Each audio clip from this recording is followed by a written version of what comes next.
Mountain God. That morning, Michael had been called to go to the office earlier by James. There must have been an important case which he got used to it. Michael knocked on James's door. Boss James was likely to wait for Michael to come. He replied and told Michael to come in. Michael asked him what Boss James called him for. Was there a big case for him to handle? What was the case? James had called Michael in a hurry because there was a murder case at Pond area. The local police didn't have enough manpower to handle, so they wanted to have a backup to come and help them out. As what they had reported, there was a brutal beast who had murdered some people there. They were in a mess. Michael could not hide his curiosity. He worried for the people's safety and asked the chief if a murderer appeared. A brutal beast? Was the human damage serious? Was this a serial murder case? James could see that was a serious case because there were dead people already, but he needed to clear up the information. What really happened was still too soon to tell. He requested Michael to come to that place to investigate in detail shortly. Michael received the request and left his room, full of suspicion and curiosity in his head.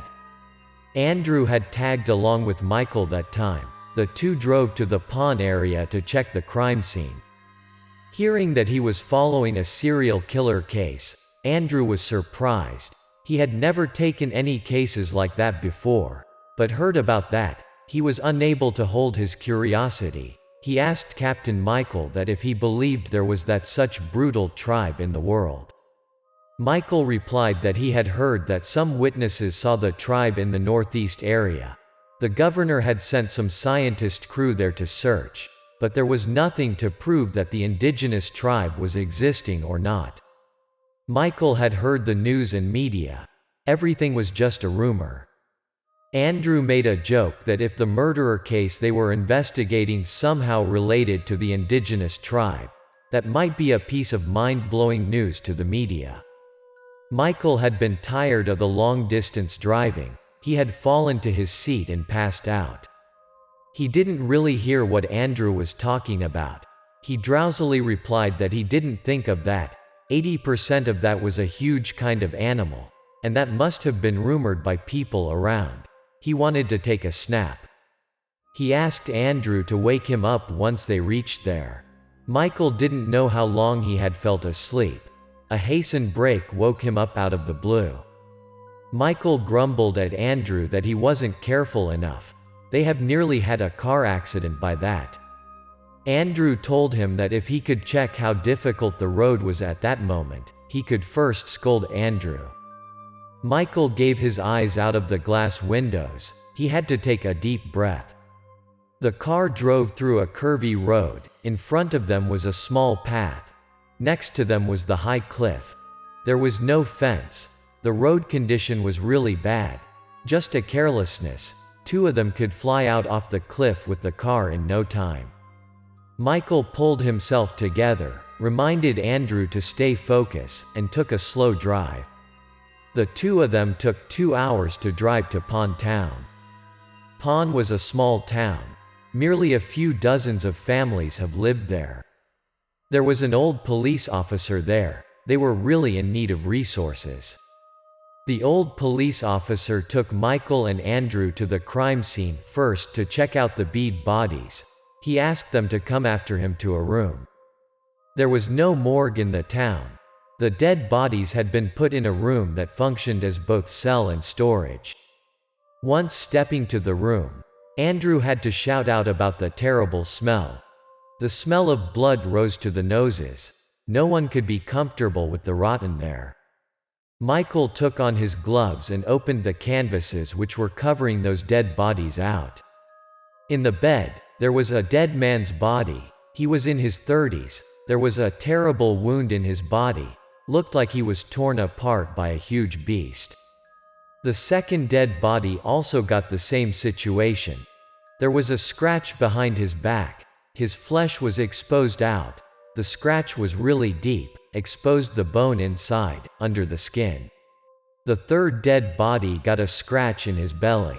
At first glance, Michael could see that there was the same root cause for their deaths at first glance. Michael recalled what the old police officers had told him about someone who had witnessed the victims' deaths. Michael turned to him and confirmed if anyone was seeing the brutal crime scene. The old man replied that the witnesses had waited outside for their investigation. Michael went out and found the witness, a man in his 50s, and was the neighbor of one of the victims. Michael asked the witness what he had experienced at that moment. He reported that he was cleaning his pig pen and hearing a loud scream from next door. He climbed up to the wall to see what happened to his neighbor. Out of the blue, he saw a terrible murder, so that he got panic and fell off the wall. He said that he saw a 2 meters high man with black hair jumping out from the victim's house and running towards the mountain. Like the statement, the murderer was like a beast. Michael reconfirmed if the witness mistook if that was possible an animal. The witness assumed that he didn't mistake. He was pretty sure that the murderer looked wild, like a barbarian. He said that he could see the murderer clearly. His height was more than 2 meters, tall and disgusting, walking out from the neighbor's house. The witness's wife had spoken up. She thought that was not a barbarian, that must be the mountain god. He came and brought her neighbor out. The couple had put on an argument about that in front of those police officers. The husband persisted that was a barbarian, while the wife assured that was the mountain god. Their neighbor had made a lot of evil actions at the mountain, so the mountain god came and punished him out. The old police officer shortly asked them to leave. He told them to stop argue and back home. If the police needed their help, they would call them back.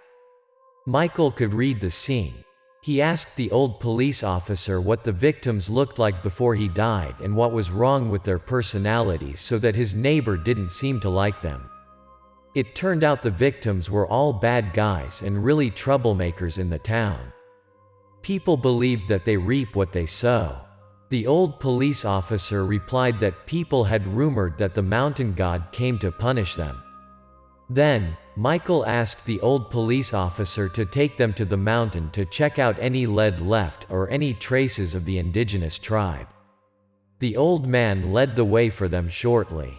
Michael asked if anyone was looking after the mountain. The old man told them that there was a guard. The old man added, "There was only one. He has been the only guard for more than 10 years already. If they wanted to ask about the mountain, he was the one who knew the best about the mountain." When the three of them came to the mountain, Michael saw something on the way. He pointed toward that direction and asked the local police officer, "What are these people doing?" There was a small flat land on the way up. He could see there was a pagoda there. Some of the people were bowling there. The old man replied that was the mountain pagoda. Michael asked if people in the town had traditional worship the mountain god from the start. The old man answered that 80% of them had made it wrong in the worship. People started to come there more regularly after a murderer. He didn't see anyone come there earlier. After a while, they finally reached the wooden house where the mountain guard has lived. The old police officer had stood at the doorstep and knocked on the door. He asked aloud if there was anyone home. Out of nowhere, there was a hairy hand that got the door. A white shadow jumped out from the inside.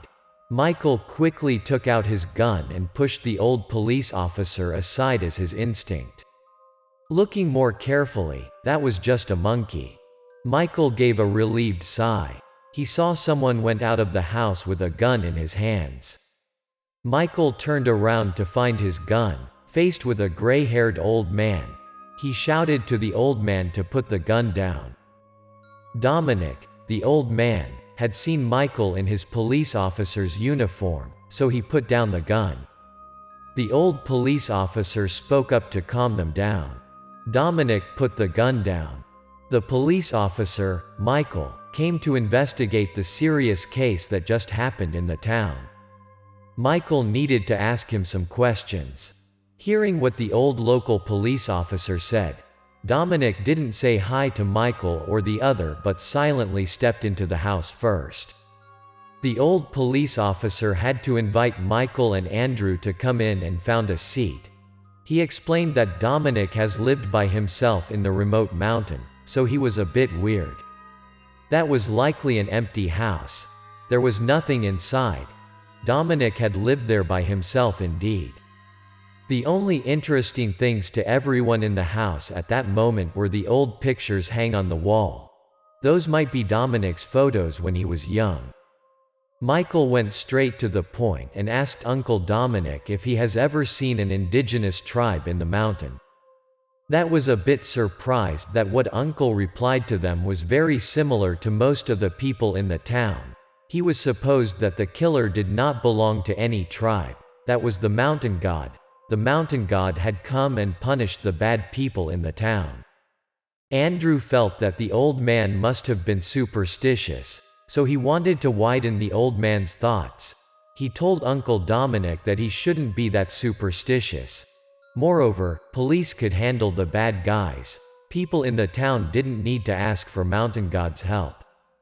Kill people was wrongdoing and must be punished. They were about to find out who was the murderer, not about to blame God. Uncle Dominic got a bit irritated.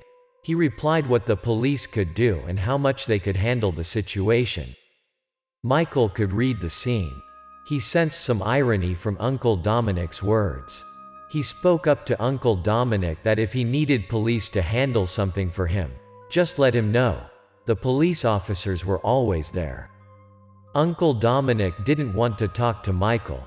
He was likely to keep his belief with the mountain god. He told them as if he wanted them to leave.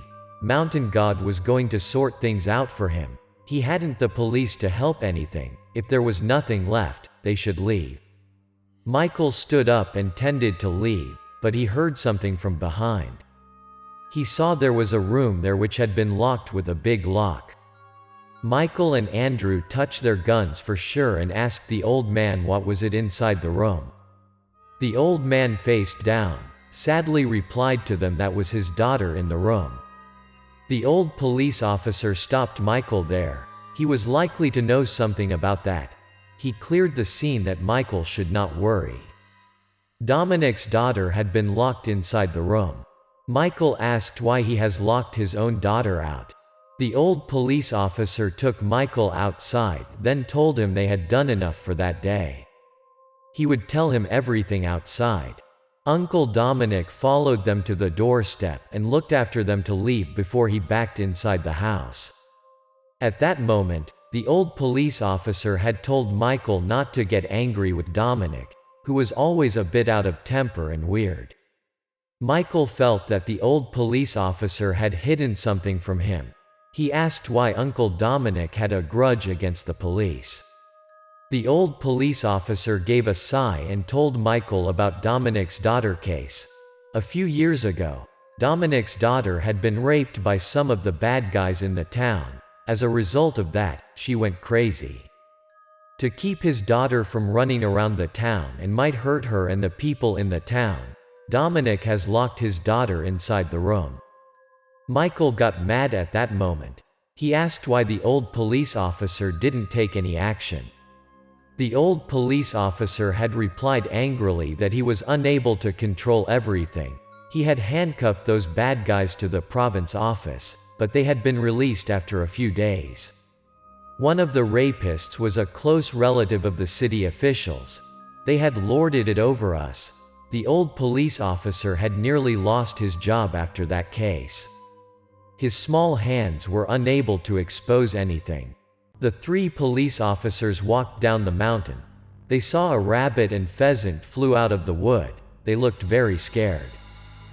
Michael sensed that something was moving from the mountain. From the mountain, something was falling to them. The trees along the street were moving. Once they saw the thing rushing out of the forest, the three of them got in panic.